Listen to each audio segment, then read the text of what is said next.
This is the Capitol Rundown. School districts have had to stretch to make ends meet, and the result has harmed not only children like mine, but all students. As I teach about Martin Luther King, but you can't actually teach about the rest of Black history. Senate Republicans were forced to go on record and defend their plans to cut taxes for Donald Trump's billionaire friends. It's all straight ahead. The Capitol Rundown starts now. Good morning and thanks for joining us. I'm Siobhan Klepfer. From the state capitol to Capitol Hill, it was a busy week in Michigan politics, so let's get started. On Monday, President's Day, there were protests against President Donald Trump and his administration at many state capitals, including Lansing. The Rundown's Nick Simon has the details. I'm non-binary, so I feel like I'm losing my rights, and this felt like something I can do about that. Gray Longcore said she showed up today to protest the changes she's seeing in the administration and how it's impacting her community. You know, so many of us are like trying to get access to health care and change names and change that kind of thing. And it's just, there's a lot of uncertainty. We also ran into Nick Dodosha. He told me he's seen how recent cuts to education have impacted his classmates. The cuts, whether it's funding for MSU or I don't know if you have, but we know people that have had job opportunities taken away because of the funding cuts that have been tried to be implemented. He tells me changes in foreign policy also have him worried. I'm also Ukrainian, and what's happening in the international space is also scary right now. Worried about taking that step back. The event was originally called off due to bad weather, but so many people still wanted to come that a local Lansing organization said they were going to make it happen despite the cold. Government is feeling threatened by a coup of Elon Musk and Donald Trump. It feels increasingly unsafe. So there's real solidarity with the community coming out to speak as this. He told me he wasn't surprised that so many people chose to bundle up and make the event. Michiganders are resilient. We will face the freezing temperatures and the freezing winds, and we will still be able to make our voice known. Well, as we said, the protests on President's Day happened outside of Michigan as well. Here's our Washington, D.C. correspondent Raquel Martin with a look at the one in the nation's capital and the reaction from lawmakers.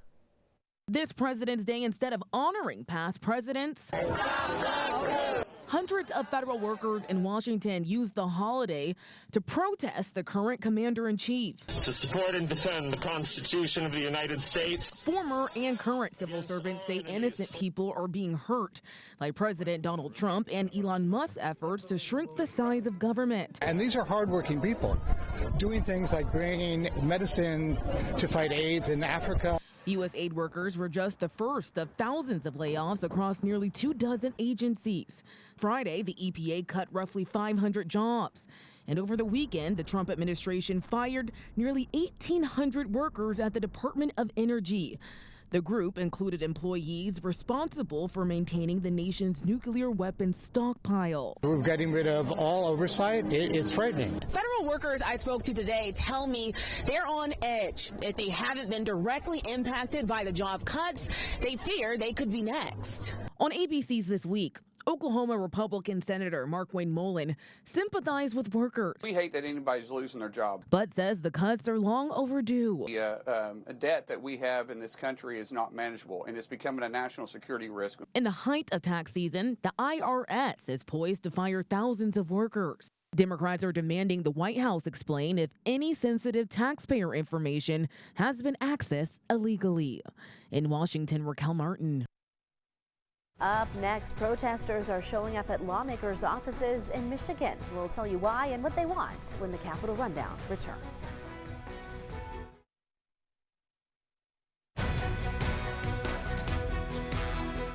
Welcome back.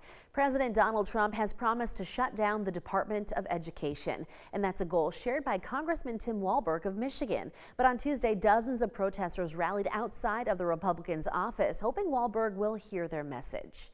Peggy Jennings was among them. She's a mom and says states like Michigan are already having a hard time funding programs like special education. She's worried that her kids will be directly affected by the federal cuts.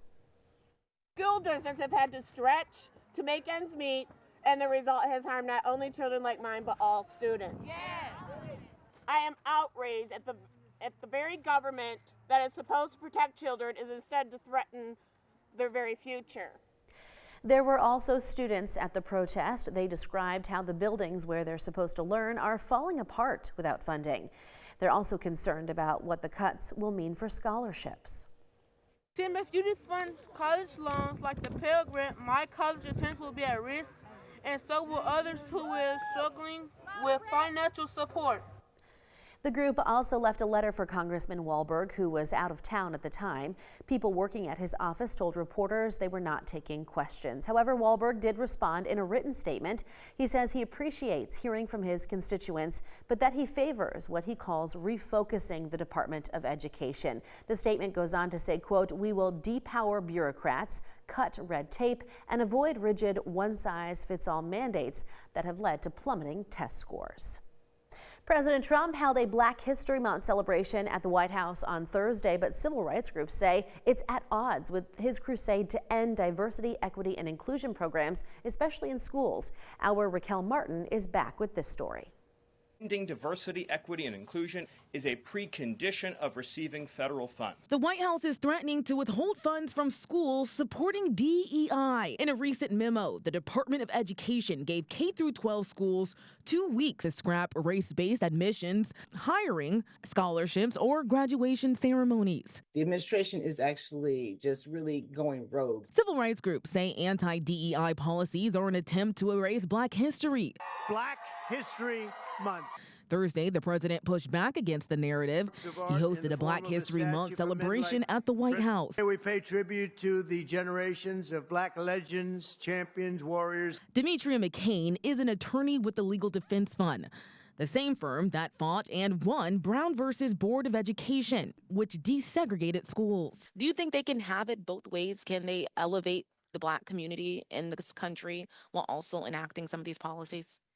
Listen, all you have to do is listen to the hearing of Linda McMahon. Last week, Education Secretary nominee Linda McMahon could not distinguish which Black history lessons could be determined as DEI. 1 minute you can celebrate or recognize or teach about Martin Luther King, but you can't actually teach about the rest of Black history. Republicans advanced McMahon's nomination Thursday. Missouri Senator Josh Hawley says he supports the administration's goals. That DEI stuff all needs to stop. The Legal Defense Fund calls the efforts unlawful and will soon roll out instructions to help schools fight back. In Washington, Raquel Martin. On Capitol Hill, lawmakers are debating the future of Medicaid under the Trump administration. We'll have that and more coming up next.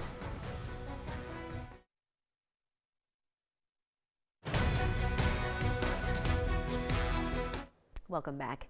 Democratic governors from across the country are speaking out against proposed Medicaid cuts that could leave millions of Americans without health care. Washington correspondent Rashad Hudson has more. As Republicans in Congress move forward with a budget plan, Democratic governors warn the proposal puts Medicaid on life support. It will affect millions of Americans. Democratic governors came to Washington, D.C. Thursday to sound the alarm about potential Medicaid cuts. Hawaii Governor Josh Green was one of them. And those people tend to be children, people with disabilities, or with very serious illness and who are living in poverty. New Mexico Governor Michelle Lujan Grisham painted a grim picture of what could happen in her state if these cuts move forward. Hospitals closed, doctors are no longer providing care, no more independent practices, no more long-term care facilities. President Donald Trump says he wants to protect Medicaid, but it clashes with the House GOP's budget plan, which seeks to cut the program over the next decade. West Virginia Republican Senator Shelley Moore Capito says the program is a lifeline for many families, but acknowledges issues with the system. But to have the best system and to have the most efficient system and to have the one that really delivers results, we need to make sure that there's no waste, there's no fraud. Democratic governors say they'll keep fighting to protect Medicaid, but with budget negotiations looming, the battle is far from over. Reporting in Washington, Rashad Hudson. Also on Capitol Hill, Senate Republicans pushed through their massive budget bill early Friday morning following a marathon 10-hour vote session overnight. But it's no guarantee their version will pass Congress or if the president will ultimately give his approval. Our Washington correspondent Trevor Shirley is in D.C. to break it down. After 4 years of high prices and open borders, our nation and Americans deserve a path to safety and prosperity. Starting with this Republican budget, that's what the American people will finally get. Overnight, lawmakers opened up what's become known in Washington as a vote-a-rama. It's a tedious part of the budget process where senators vote on any number of amendments tacked on to the overall bill. To my Democratic colleagues, you should be working with us, not against us. Everybody should want to clean up the mess of the last 4 years. The legislation contains hundreds of millions of dollars for defense and border security. While Democrats had no hope of blocking the bill, they did force Republicans to vote publicly against several amendments, including one to block tax breaks for billionaires. One amendment at a time, Democrats exposed Republicans' true colors here on the Senate floor.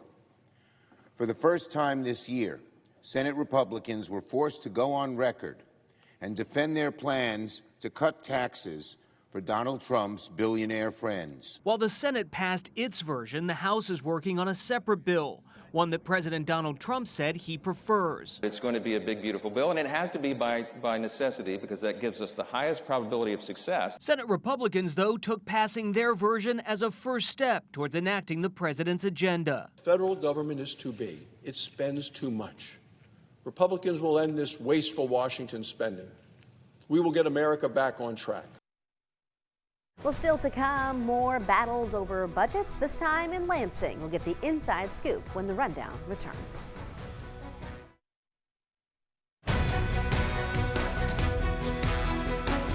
Welcome back.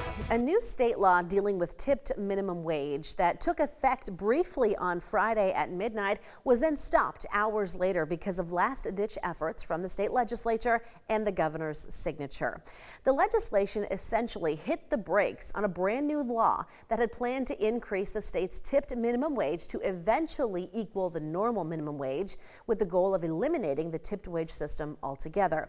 But after hours and hours of negotiations on Thursday and into the night, the legislature eventually settled on a bill that would increase the tipped wage to 50% of the normal minimum wage over time, allowing workers to keep their tips. And with that, lawmakers also tied into that a new law dealing with paid sick leave, effectively getting rid of a brand new law that was set to require businesses with 10 or more employees to provide up to 72 hours of paid sick leave a year, and smaller businesses to provide at least 40 hours. The governor signed that legislation into law on Friday. The debate over the tipped wage and sick leave laws was a complicated one, so the Rundown's Jerome Duran spoke with our Capitol correspondent Tim Skubic to better understand it all. It's time to get updated politically here in the state of Michigan, and nobody better than this guy right here, Tim Skubic, to help us out. Tim, lawmakers passed a paid sick time modification bill late Thursday night that was tied with another bill that blocks major changes to the tipped wage system that was supposed to go into effect on Friday. Lots of winners and losers with this. Can you explain why? Yeah, I can.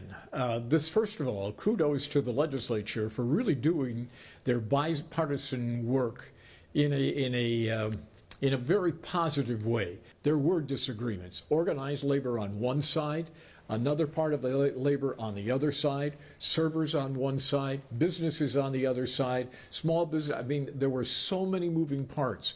And the fact that two gentlemen basically put this puppy together to get a deal and a compromise, which the governor supposedly will sign. Those two people are House Speaker Republican Matt Hall and a name you'll recognize, State Senator Sam Singh, Democrat from East Lansing. These two guys almost single-handedly negotiated this package and took a great deal of effort to find middle ground. And of course, the real test of a compromise is not everybody is totally happy. And that's the way it should be, because nobody ever gets everything that they want when they're working on legislation. So what did they hatch, and what was adopted on a bipartisan vote? The status quo remains on tip. Servers were very concerned that if they did something else to them, they would lose money. So the status quo remains on the tip wages for servers, which they wanted. On the other side, a business was very concerned about sick leave and being inundated with bureaucratic paperwork, including there was a provision that said employees did not have to call in for 3 days if they weren't going to show up to work. And business people went, what? That is out. You know, exactly. And so there's a little bit of everything in here for people to like, a little bit that they don't like. But at the end of the day, they beat the deadline at midnight. And now here's the other part of this story that now becomes, and we just talked to Speaker Hall just moments ago. He said, hopefully we can lay the foundation with this bipartisan cooperation and move to fixing the roads. Another just a snake pit, all right? Right. But if the point is, if they can do it on this one, why can't they do it on the next one? And we're about to find out, indeed, if they can. Again, the governor did sign that legislation into law. Coming up next, changes are coming to Michigan's Supreme Court, and we've got the details. Stay tuned.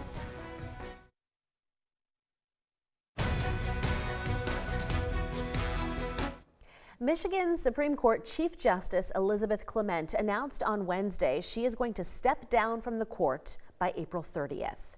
Her resignation opens the door for Governor Gretchen Whitmer to make an appointment that would leave Democratic-backed justices holding a 6-1 court majority. Chief Justice Clement did not give a reason for her decision.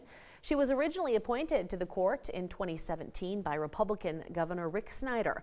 And while Supreme Court positions are nonpartisan in Michigan, nominations go through the political parties. Currently, Democratic-nominated justices hold a 5-2 majority on the court after they picked up one seat in November. If you're interested in getting more political news from Michigan and Washington, we've got just the thing for you. You can sign up for our Capitol Rundown newsletter. It's just one email each week, and you can get it by pointing your cell phone camera at the screen right now. This will take you to the sign-up page, or you can head to WLNS.com/newsletter. And that's our show for this week. Thanks for watching the Capitol Rundown. We will see you all again right here next week.